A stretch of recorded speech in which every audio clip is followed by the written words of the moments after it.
मित्रांनो, कोण होतीस तू, काय झालीस तू या मालिकेच्या पुढील भागात आपल्याला असं बघायला मिळतंय. यश पोलीस स्टेशन मध्ये आलेला असतो तेव्हा पोलीस त्याला एक फोटो दाखवतात. तेव्हा यश म्हणतो, हा तर निशाचा नवरा आहे मकरंद.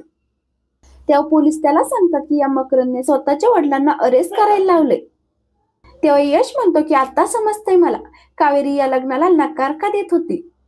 तर दुसरीकडे सुलक्षणा कावेरीच्या जोरात कानाखाली मारते आणि कावेरीला म्हणत असते की आज तू इतक्या नीच पातळीची वागलीस ना, आता या चुकीला माझ्याकडे माफी नाही.